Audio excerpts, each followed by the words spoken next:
नमस्कार, स्वागत है एक नई वीडियो में। फिर एक दिन छुट्टी है। आइए एक बार एवेन्यू सुपरमार्ट्स लिमिटेड यानी कि डी मार्ट को देख लेते हैं। क्या इसमें दिक्कत है? टेक्निकल एनालिसिस देख लेंगे और इसमें एक इश्यू छोटा-सा क्या है। देखिए सबको पता है डी मार्ट क्या है। इन्होंने अपनी रिक्वेस्ट अपनी जो फाइनेंशियल रिपोर्ट थी वो पब्लिश की थी एक्सचेंज में 13 जनवरी को, वो देखेंगे। बट एवेन्यू मार्केट करता क्या है मोटा-मोटी? तो बेसिकली सुपरमार्केट का चेन है। क्या डिफरेंस है इसमें और उसमें? इसमें और बाकी वो डिफरेंस क्या है कि जो ये स्टोर खोलते हैं वो खुद परचेज़ करते हैं और खुद का ओन्ड होता है। फ्रैंचाइज़ बेस्ड नहीं है और उसको रेंट नहीं देना पड़ता। वैल्यूएशन इसकी हमेशा हाई मिलेगी, वो भी हम देखेंगे। बट हाँ, काफ़ी ज़्यादा स्टोर्स हैं इनके और यही डिफरेंट है बाकियों में। कंपेयर भी करेंगे इसके साथ। तो एक बार देख लेते हैं कि मार्केट कैप कितना है? तो 2,43,000 का मार्केट कैप है, बहुत ही बड़ा मार्केट कैप है। करंट प्राइस ₹3,734 है। अब स्टॉक पीई देखेंगे आप, इसका कितना है? 99.9। ये तब जब अभी हाल-फिलहाल ये नीचे आया हुआ है। कुछ भी डिविडेंड नहीं देते हैं और ये इतनी हाई पीई है। और अगर आप इंडस्ट्री देखोगे पीई तो 73 की है। तो अभी गिरने के बावजूद भी जो स्टॉक पीई है वो इंडस्ट्री के प्राइस टू अर्निंग से ज़्यादा है। तो अगर हम इसका चार्ट देखें, यहाँ पे हम कन्वर्ट कर लें इसका पीई रेशियो में, तो जनरली इसका पीई रेशियो 300 और उसके ऊपर रहता था। देखिए इवैल्यूएशन इसका हमेशा हाई रहता है। कभी आप सोचोगे सस्ता मिल जाए आपको तो मुश्किल से मिलना। अगर आप देखोगे तो 300 के ऊपर के पीई से आया हुआ है और वहाँ से ये कंटीन्यूअसली ड्रैग कर रहा है। जो 5 ईयर का जो मीडियन पीई है इसका वो भी 118 का है। उसके भी नीचे है, 100 के जस्ट नीचे 99 पे बैठा हुआ है। तो अपने 5 ईयर के मीडियन पीई से भी नीचे है। इसका कंपैरिज़न कर लेंगे इसके साथ तो आपको मिलेगा ट्रेंट। ट्रेंट को भी हम इसके साइड बाय साइड कंपेयर करेंगे। देखिए इसमें और एवेन्यू सुपरमार्ट में फ़र्क क्या है कि ट्रेंट का स्टॉक ऊपर ही ऊपर जा रहा है, सेल्स बढ़ती हुई दिख रही है और क्वार्टर-क्वार्टर गेन भी दिख रहा है, लेकिन डी-मार्ट के साथ नहीं मिल रहा है। मार्केट कैप देखेंगे काफ़ी डिफरेंस है, दुगने का भी फ़र्क है, लेकिन जो स्टॉक पी है ट्रेंट का वो देखिए 192 है। तो ऐसा नहीं है कि सस्ते प्राइस टू अर्निंग ही आपको मिलेंगे, हाई प्राइस टू अर्निंग भी मिल जाएँगे। आधे मार्केट किस कैप के साथ भी ज़्यादा इसकी स्टॉक प्राइस है। आप क्वार्टरली सेल्स का भी आप देखोगे तो 52.7 का परसेंट का सेल्स ग्रोथ है क्वार्टर में और यहाँ 17 पॉइंट ही है। तो काफ़ी डिफरेंस है, कुछ भी डिविडेंड नहीं देती है अगेन। एवेन्यू सुपरमार्ट डिविडेंड में बिल्कुल यकीन नहीं रखती है। वो जो पैसा आता है प्रॉफिट होता है उससे वो अगला स्टोर खोलने की प्लानिंग करते हैं। हाँ, टेंट नाम मात्र का डिविडेंड आपको ज़रूर देता है। तो अगर हम इसकी क्वार्टरली रिपोर्ट देखें तो 17% का ग्रोथ है इनका ईयर ऑन ईयर, जो कि अ, उस प्राइस टू अर्निंग को जस्टिफाई नहीं करता है जहाँ पर ये बैठा हुआ है। टोटल रेवेन्यू आप देख सकते हो, एबिटा ग्रोथ देख सकते हो 15% ईयर ऑन ईयर है और प्रॉफिट आफ्टर टैक्स भी 15 पॉइंट है। इश्यू क्या है कि स्टोर्स ज़्यादा ओपन नहीं हो रहे हैं और इनके पास ज़्यादा सेल्स नहीं आ रही है। तो देखिए डीमार्ट टाइप का कंपनी जो होती है ना, अमेज़न टाइप का आपने देखा होगा, फ्लिपकार्ट टाइप का, इनका बिज़नेस मॉडल मॉडल क्या है कि ये बहुत ही बल्क प्राइस में, बहुत ही वॉल्यूम्स में सेल्स करते हैं। मार्जिन कम रहता है लेकिन अपने वॉल्यूम से कंपेयर करते हैं। और आजकल आपने देखा होगा, आजकल बहुत स्टोर्स यही कर रहे हैं। जो भी इनका रेवेन्यू मॉडल होता है, एक बार व्हाइट बोर्ड ओपन कर लेते हैं, तो करते क्या है बेसिकली ये कि अपने स्टोर खोलते हैं और अपने स्टोर से जो भी सेल्स का डेटा होता है उसको रिकॉर्ड कर लेते हैं। मान लेते हैं कि एक वाटर बॉटल है, जो इनको अपने सेल्स के रिकॉर्ड में दिख रही है, जो आप समझ लीजिए कि सिंगल पीस बिक रही है 100 की, और अगर जो पैक है 5 का वो 400 का बिक रहा है। ये अपने सेल्स डेटा से देख लेते हैं कि इस टाइप का बॉटल जो है वो सबसे ज़्यादा बिक रहा है। तो ये अपना एक home grown home brand DMart का एक, हम यहाँ डीमार्ट ऐसा लिख लेते हैं इनका होम ब्रांड। इस अपने ही अब यहाँ पर इनके पास प्राइसिंग पावर नहीं है। ये मान लीजिए किसी ए ब्रांड का है, उससे ये कुछ बड़े वॉल्यूम में खरीदते हैं, थोड़ा-सा प्रॉफ़िट बेचते हैं और जो इस पे जो थोड़ा-सा प्रॉफ़िट, अगर ये ₹10 का है, या ₹5 मार्जिन या ₹4 मार्जिन उतना बनाते हैं और फिर आगे बेच देते हैं। तो यहाँ पे इनके पास थोड़ा-सा कम रेवेन्यू करता है, लेकिन डीमार्ट उसको पहचान लेता है, जो कि यही काम अमेज़न, फ्लिपकार्ट जितने भी सेलर्स हैं वो करते हैं। वो देख लेते हैं कि इसकी वॉल्यूम ज़्यादा है, तो इसी क्वालिटी का ऑलमोस्ट मैच करता हुआ सेम क्वालिटी का वो एक अपना होम ग्रांड और जनरली शेल्फ में ना ये दोनों आमने-सामने होंगे। अगर ये इधर होगा तो ये इसके सामने होगा, ये तो अगल-बगल होगा। आप इसको देखोगे ये ₹100 का है, ये डीमार्ट का दिखेगा, ये आपको ये ₹90 का मिल जाएगा। और अगर आप 5 का पैक ले रहे हो जो पहले 400 का पड़ता था, तो हो सकता है कि आपको 350 का ही मिल जाए, या हो सकता है ये 300 का ही बेच दे। तो यहाँ से ये इसकी सेल्स को अंडरकट कर देते हैं अपनी के साथ। यहाँ क्या प्राइसिंग पावर है, यहाँ मटेरियल से लेके and and to and chain ये खुद कंट्रोल करते हैं। अगर इस पे ये ₹10 बनाते थे, तो इस पे कंट्रोल करके वो ₹40 बना लेंगे और अच्छी वॉल्यूम के साथ बेचेंगे, जब सेम क्वालिटी का ऑलमोस्ट सेम क्वालिटी का प्रोडक्ट आपको आमने-सामने मिलेगा, तो ज़ाहिर-सी बात है आप शिफ्ट कर जाओगे यहाँ पर। ये सिर्फ़ प्लास्टिक वाटर बॉटल के लिए नहीं है, सबके लिए है, सारे ग्रोसरी मटेरियल्स दाल-चावल से लेके सबके लिए। तो बहुत सारे स्टोर्स ये करते हैं, आप इसको फेयर प्रैक्टिस कहिए, अनफेयर प्रैक्टिस कहिए, जो भी कहिए। तो इस तरीके से अपनी सेल्स बढ़ा लेते हैं, अपने मार्जिन्स बढ़ा लेते हैं। यही काम करते हैं डीमार्ट। तो इस रिपोर्ट में हम जब आगे बढ़ते हैं ना, तो देखिए इन्होंने समरी लिखा हुआ है कि DMart follows everyday low cost, everyday लो प्राइस स्ट्रैटेजी। ये अपने यही परचेज़ होता है, जो भी आता है यहाँ से बल्क में परचेज़ करके जाता है कॉम्पिटिटिव प्राइसेज़ पर। ये याद रखिए इनका जो फ़ॉर्मूला है प्राइस पे ही कंट्रोल कर सबसे सस्ता देने की कोशिश करते हैं लेकिन ह्यूज वॉल्यूम में सेल करते हैं। लेकिन यहाँ पर भी इश्यू है, आप देखोगे कंपनी की जो मैनेजिंग मैनेजिंग डायरेक्टर हैं, इनका नाम याद रखना हमको आगे भी ज़रूरत पड़ेगी। इन्होंने यहाँ पर साफ-साफ कहा है कि जो लास्ट Q3 है, वहाँ जो रेवेन्यू ग्रोथ जो हुई है वो 17% हुई है। लेकिन जो जनरल मर्चेंडाइज़ है, अपैरेल है, वो थोड़ा बहुत स्टेबलाइज़ ज़रूर हुआ है दिवाली के बाद से, लेकिन फेस्टिव सीज़न में इनकी जो सेल्स है वो नॉन एफएमसीजी सेगमेंट में वो स्लो है। एडिबल ऑयल इन सबको इन्फ्लेशन पड़ रहा है, इसीलिए इनकी ग्रोथ कम है। सेल्स भी कम हो रही है। इस तरह की जो कमेंट्री है वो ठीक नहीं है डीमार्ट के लिए, और इसीलिए डीमार्ट की पिटाई भी चल रही है। तो डीमार्ट नीचे भी आ रहा है, इसको भी आगे चल के देखेंगे। तो क्वार्टरली रिज़ल्ट देख लेते हैं, क्वार्टर रिज़ल्ट आगे है डीमार्ट के हमारे पास, तो हम इसमें क्लियरली देख पा रहे हैं कि सेल्स जो है वो थोड़ी-सी बढ़ी ज़रूर है। लेकिन जो ऑपरेटिंग प्रॉफिट है वो 1120 ही है। बहुत अच्छा नहीं है, बहुत खराब भी नहीं है। अदर इनकम थोड़ी-सी हुई है, प्रॉफिट मार्जिन ये 8% पे ही मेंटेन रख रहे हैं। काफ़ी टाइम से 8, 7, 9 के बीच में चल रहे हैं, 10% एक बार को ज़रूर टच किया था। थोड़े प्रॉफिट मार्जिन बढ़े तो और भी अच्छी बात है। सेल्स ना भी बढ़े, अगर ऑपरेटिंग प्रॉफिट बढ़ जाता है, मार्जिन बढ़ जाता है, तो ऑपरेटिंग प्रॉफिट भी बढ़ जाता है। प्रॉफिट बिफोर टैक्स देखेंगे 949, और लेकिन जो एंड में जो प्रॉफिट आएगा ना, वो 690 ही है टैक्स-वैक्स कटने के बाद। अगर आप देखोगे कि ये बहुत अच्छी वैल्यू नहीं है, 623, 600, 659, और एक बार लास्ट सितंबर में तो 686 के करीब पहुँचा था। जबकि सेल तब 10,000 की, भले इनको टैक्स का कुछ रिबेट मिला होगा, बट ये उतनी ग्रोथ नहीं है जितनी हाई पीई कमांड करता है। अब हाई पीई क्यों कमांड करता है, इसके पीछे भी रीज़न है। अगर हम इसके इन्वेस्टर्स में चलें, तो एक मेजॉरिटी चंक 74.64, देखिए यहाँ से 70 ऑलमोस्ट 75 था, थोड़ा बहुत बेचते-बेचते ही 74.64 आ गए। तो यहाँ पर 74% जो है, ऑलमोस्ट समझ लीजिए कि 75% जो है प्रमोटर लेके बैठा है। प्रमोटर अपने स्टॉक्स रोज़ खरीदता बेचता नहीं है ओपन मार्केट में, तो इसके ये खरीदने-बिकने को आता नहीं। एफआईआईज़ के पास 7.96 है, और डीआईज़ के पास 8.55 है। ये बल्क में खरीदते हैं, बल्क में बेचते हैं। ये भी डेली मार्केट में आता नहीं है सेल करने के लिए, या तो ब्लॉक डील हो जाएगी या थोड़ी बहुत डील हो जाएगी, इतना कोई बड़ा डील नहीं होता। अब जो खेल आता है वो सिर्फ़ आता है पब्लिक का।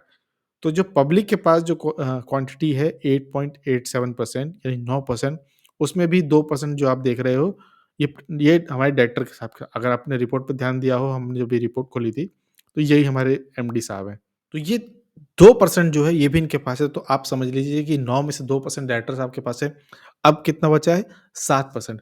तो जो फ्री फ्लो है, जो मार्केट में फ्री फ्लोट है, जिसको हम कहते हैं कि जो नंबर ऑफ स्टॉक्स जो बहुत ही आ रहे हैं मार्केट में खरीदने-बिकने के लिए, वो बहुत ही कम है। जब सप्लाई डिमांड का ये गेम है, हमें पता है कि मार्केट में प्राइस सप्लाई डिमांड तय करता है। अगर सप्लाई कम है, डिमांड ज़्यादा है, तो प्राइस के दाम बढ़ेंगे ही बढ़ेंगे।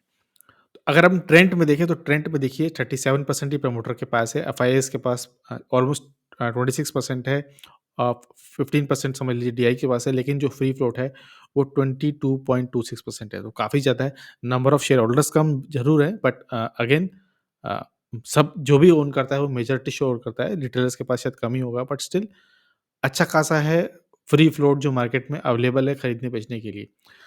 देखिए, इससे प्राइस पे ज़रूर पड़ता है। अगर आपको एमआरएफ याद हो, एमआरएफ मैं शेयर ओपन कर देता हूँ आपके पास, तो एमआरएफ का भी गिरने के बावजूद 1,36,000 का है। अभी 1.5 लाख छू के आया था। बट क्या मार्केट कैप इसका इतना बड़ा है? नहीं। लेकिन इसके साथ भी इन्वेस्टर्स का इश्यू है। अगर हम इसके इन्वेस्टर्स में आते हैं, तो टोटल नंबर ऑफ इन्वेस्टर्स सिर्फ 40,000 से भी कम है। तो बहुत ही कम शेयर होल्डर्स के पास शेयर है, मार्केट में इतना खरीदने-बेचने को आता नहीं, इसीलिए उसकी प्राइस में एक सर्ज रहता है। तो अब अगर हमने जिस तरह से देखा कि प्रोमोटर्स जो हैं वो धीरे-धीरे करके अपना थोड़ा-थोड़ा करके अपना शेयर बेच रहे हैं, 74.99 से गिर के 74.64 आ गए हैं। हमारे एमडी साहब भी 2.03 से थोड़ा-थोड़ा बेच के 1.96 पे आ गए। तो इससे क्या आपको देखने को मिल रहा है कि इनसाइडर्स जो हैं, वो थोड़े से आप आपके अपने शेयर्स जो हैं वो सेल कर रहे हैं। अब इनसाइडर्स क्या होते हैं? देखिए, इनसाइडर ट्रेडिंग को हमेशा नेगेटिव तरीके से लिया जाता है, बट ज़रूरी नहीं कि हर इनसाइडर ट्रेडिंग नेगेटिव ही होती है। अब इनसाइडर क्या होते हैं? जिनके पास कंपनी की कुछ इन्फॉर्मेशन होती है, प्राइस सेंसिटिव इन्फॉर्मेशन होती है, वो जब खरीदते-बेचते हैं तो उनको एक्सचेंज को नोटिफ़ाई करना होता है। ये कौन हो सकते हैं? प्रमोटर्स, डायरेक्टर्स, मैनेजर्स, वो हो सकते हैं, इमीडिएट रिलेटिव हो सकते हैं, जो जो भी इंडिविजुअल्स हैं कनेक्टेड के। स्टॉक एक्सचेंज एएमसी में जो मेंबर होते हैं, वो हो सकते हैं, बोर्ड मेंबर हो सकते हैं। इस तरीके से लोग जो हैं वो इनसाइडर्स कहते हैं। तो इनके ऊपर भी कुछ रिस्ट्रिक्शंस है। एक तो इनको नोटिफ़ाई करना पड़ता है, जो रिज़ल्ट का जो विंडो होता है उसके बीच में खरीदते-बेच नहीं सकते हैं, अगेन लेकिन ये अपने मार्केट में अपने शेयर खरीद-बेच सकते हैं। बट इनको एक्सचेंज को नोटिफ़ाई करना पड़ता है। अब हमको यहाँ पर जो दिख रहा है कि थोड़ा-थोड़ा पोज़ीशन कम हो रही है, इसको हम ट्रेड सेक्शन में देख लेते हैं। इनसाइडर ट्रेड्स में अगर आप देखोगे ना, तो सिर्फ़ हमको सेलिंग के ही नज़र आ रहा है। अब ज़रूरी नहीं कि ये सेलिंग मार्केट में ही हो रही है या शेयर इन्होंने खरीद के बेच दिया। बहुत सारे शेयर्स जो होते हैं कंपनीज़ अपने एम्प्लॉइज़ को ईसॉप देती है। ईसॉप मतलब एम्प्लॉयी स्टॉक ऑप्शंस। वो सस्ते प्राइस में उनको 1-2 साल मिलता है कि आप जैसे कंपनी का शेयर ₹100 का है, आपको ₹80 का मिलेगा। बट आपके डीमैट अकाउंट में तब आएगा जब वो कंपनी के लिए आप 3 साल कंप्लीट कर लोगे, 5 साल कंप्लीट कर लोगे, 10 साल कंप्लीट कर लोगे। तो इस तरीके से आता है एम्प्लॉयी के वेरिएबल्स में होता है, वो उनको मिलता है, उसकी वैल्यू तब होती है। त इससे होता क्या है देखिए कि जो इनसाइडर्स हैं, एम्प्लॉइज़ हैं, मैनेजर्स हैं, वो स्टॉक ऑप्शंस के लिए, उन स्टॉक्स के लिए लॉन्ग टाइम के लिए लेते हैं और उनके स्टॉक की वैल्यू तब बढ़ेगी जब कंपनी ग्रोथ करेगी। तो कंपनी एक तो एम्प्लॉइज़ रिटेन होते हैं, एट्रिशन रेट कम होता है और उनको अर्निंग्स भी मिलती हैं। उनकी ग्रोथ कंपनी ग्रोथ के साथ अलाइन हो जाती है। मैं फिर रिपीट करते रहा हूँ कि प्रॉफिट बुकिंग जो है वो एक पार्ट है ट्रेडिंग का, इन्वेस्टर्स लाइफ साइकिल का। अगर आप प्रॉफिट बुक नहीं कर रहे हो, पैसा कहाँ आ रहा है आपके पास? आपके पास जैसे सिर्फ़ स्टॉक्स ही हैं, अगर आप वो बेचोगे नहीं तो कैसे करोगे? प्रमोटर्स भी कभी-कभी स्टॉक बेचते हैं, थोड़ा अपने बेनिफिट के लिए, कहीं और इन्वेस्ट करने के लिए या फिर कंपनी में डालने के लिए। तो ये जो क्राइटेरिया है कि प्योरली आप इसमें देख सकते हैं कि कंपनी में कुछ गड़बड़ है। बट फिर भी इंटरेस्टिंग पॉइंट क्या है कि हमको यहाँ पे सिर्फ़ इनसाइडर ट्रेडिंग में सेलिंग का डेटा ही मिल रहा है। अब जैसे देखो जनवरी 24 में आप देखिए, यहाँ पे डायरेक्टर साहब ने तो बेचा ही है, इसके अलावा कुछ एम्प्लॉइज़ ने बेचा भी है। अगर आप 500 स्टॉक्स भी बेच रहे हो तो ये 20 लाख की वैल्यू हो जाती है। अगर आप 10,000 स्टॉक बेच रहे हो तो 403, मतलब काफ़ी बड़े-बड़े अमाउंट है। देखिए, स्टॉक की वैल्यू भी ज़्यादा है, तो आपको सिर्फ़ सेलिंग का डेटा नज़र आ रहा होगा। 30,000 तक बेचा हुआ है किसी डेज़िग्नेटेड पर्सन ने। तो अच्छी खासी, अब नवंबर में देखिए सेलिंग ही सेलिंग मिल रही है। हम इसको स्क्रॉल करते जाएँगे। अक्टूबर में देखिए इनसाइडर्स जो हैं वो सेलिंग ही कर रहे हैं। देखिए 23,000 बहुत बड़ी वैल्यू होती है। सितंबर 23 आ गया, देखिए सेलिंग ही मिल रही है हमको। अगस्त 23 आ गया, हमको सेलिंग ही मिल रही है। कोई कुछ खरीदने को तैयार नहीं। जुलाई 23 अगेन सेलिंग मिल रही है हमको। अब जून 23 आ गया, देखिए यहाँ भी सेलिंग ही चल रही है हमको। 31,000 शेयर्स बिक रहे हैं यहाँ पे। डायरेक्टर साहब नहीं बेचे हमारे। स्क्रॉल करते रहिए आप इसको, ये जून ही चल रहा है अभी, मई में देखिए, मई में भी करंटली सेलिंग ही चल रही है। लगातार सेलिंग पे सेलिंग चली जा रही है। और स्क्रॉल करते जाएँगे इसको, मार्च आ गया, मार्च में भी सेलिंग, मार्च में तो डायरेक्टर साहब ने जम के सेलिंग की है।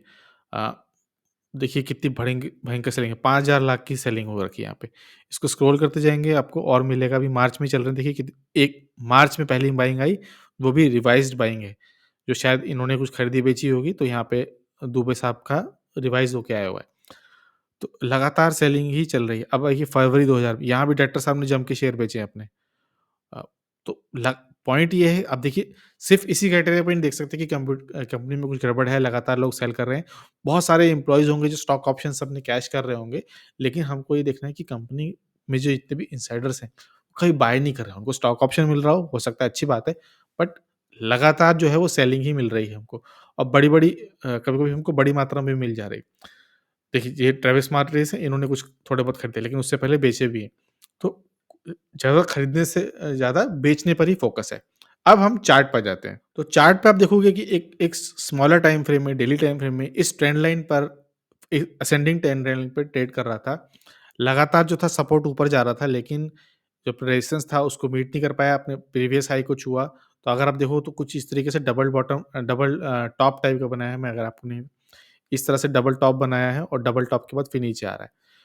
एक ये गड़बड़ है, फिर जो ये जो सपोर्ट था इसने इसको भी ब्रीच कर दिया है, ये भी इम्पोर्टेंट है। ऊपर लेकिन देखना क्या है कि यहाँ इसने मॉर्निंग स्टार टाइप पैटर्न बना दिया। एक रेड कैंडल, एक डोजी और एक ग्रीन, लेकिन वॉल्यूम इसमें क्लियरली मिसिंग थी। तो दोनों पॉइंट इसमें नेगेट हो गए कि भले ही मॉर्निंग स्टार बन रहा हो बट वॉल्यूम नहीं थी।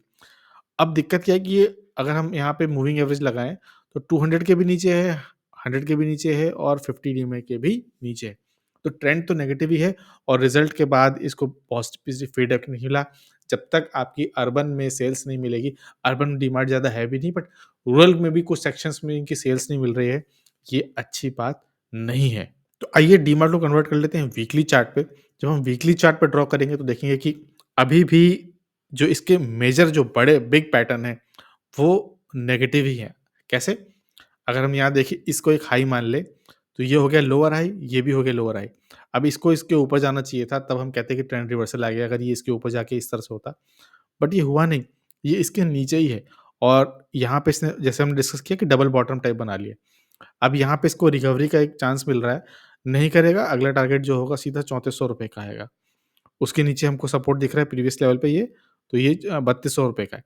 तो आप इन दोनों लेवल पे ध्यान रखना। देखिए टेक्निकल चार्ट ये बता रहा है। तो देखिए यहाँ पर इस टॉप पर इस इन 2 वीक्स में जहाँ पे स्टॉक की वैल्यू 57-56 पे पहुँच गई थी, यहाँ पर जिसने बाइंग की है उसने 2021 से लेके 2022 फिर 2023 चला गया, 2024 आ गया, उसने कभी अपना स्टॉक स्क्रीन में देखा ही नहीं होगा। इसीलिए कहते हैं कि बाइंग का लेवल भी इम्पोर्टेंट होना चाहिए। यहाँ से जो रिवर्सल आया आपको बेरिश एनगल्फिंग से, वो स्टॉक कभी रिकवर नहीं कर पाया है, जो इसने भी 5000 के लेवल पे देख लिया है। अगर उसने एवरेज कर लिया तब तो ठीक है, उसको मिल जाएगा ग्रीन में। बट जो वो ये स्टॉक खरीदा हुआ है 2 साल, ढाई साल से इसकी वैल्यू बढ़ नहीं रही है, यहीं पे भटक रहा है। अगर हम एक फिबोनाची लेवल लगा लें कहाँ से, जहाँ से इसका टॉप है, जहाँ इसने विक बनाई है वहाँ से इसके एकदम बॉटम पे जहाँ पे इसने विक बनाई है। तो यहाँ पर देखेंगे कि जो 50 लेवल है वो यही यही लेवल आ रहा है। तो जब तक ₹4500 के ऊपर नहीं जाएगा, तब तक इसमें स्ट्रेंथ नहीं जुटेगी, तब तक ये कंसोलिडेट ही कर सकता है। हो सकता है कि ये इस तरह एक पैरेलल चैनल बनाए और इसी में मूव करे, बट इसको ध्यान देने वाली बात है कि इसमें अभी भी मूवमेंट आना पेंडिंग है और 4500 का लेवल जो 50% है, वहाँ पे इसकी रिकवरी होनी चाहिए। अगर आप 50 वीकली याद रखिए, ये वीकली है। अगर आप वीकली कैंडल मूविंग एवरेज लगा रहे हो, उसके भी नीचे है। अगर आप 100 लगा रहे हो, तो उसके भी नीचे है और अगर 200 तो काफ़ी नीचे है। तो 200 जो लेवल है, वही हमारा 3400-3500 का लेवल है, तो ये हो सकता है डाउन होके 32 आ जाए। तो दोनों लेवल ध्यान रखेंगे, वीकली बेसिस पर भी और डेली बेसिस पर भी। जो हमने सपोर्ट ड्रॉ किए थे, आप भी अपने चैनल पे अपने चार्ट पे ड्रॉ कर लीजिए, सेव कर लीजिए और उसको प्रिंट कर लीजिए और फिर देखिए कि कैसा मोमेंट आता है। तो हमने दोनों तरफ साइड बाय साइड लगा लिया है दोनों चार्ट्स को, एक है ट्रेंड और एक है लेफ्ट साइड में आपके डीमैट, राइट में ट्रेंड। तो जब सेल्स की ग्रोथ आती है तब देखिए यहाँ पे सेल्स नंबर थे और इसने जो जंप लगाई वो देखिए और यहाँ पर जो नंबर थे वो देखिए किस तरह वीक थे और उसके नतीजे में इसको लगातार यहाँ पे नीचे गया फिर कंसोलिडेट कर रहा है। तो अगर आपके पास नंबर्स हों, इसीलिए क्वार्टरली रिजल्ट, एनुअल रिजल्ट देखना ज़रूरी है। ट्रेंड के नंबर जो हैं वो ज़बरदस्त हैं, इसलिए इसमें मूव आ रहा है। डीमार्ट में फिलहाल मूव नहीं आ रहा है, इसलिए पेंड कर रहा है। तो इसी तरीके से आपको एनालिसिस करके देखनी चाहिए कि क्या लेना है, क्या लेना है। इनसाइडर्स को बहुत ज़्यादा यकीन नहीं है, तो आपको क्यों होगा? क्या आप फ्लोट पे लेके बैठे हो? क्या कहीं आप भी ऐसा तो नहीं कि 5000 के लेवल पे बाय करके बैठे हो? तो प्लीज़ अगर ऐसा कुछ है तो ज़रूर शेयर करना। आपका एक्सपीरियंस कैसा था? क्या आप कर रहे हो डीमार्ट में? वो भी आप शेयर कर सकते हो। वीडियो को देखने के लिए बहुत-बहुत धन्यवाद।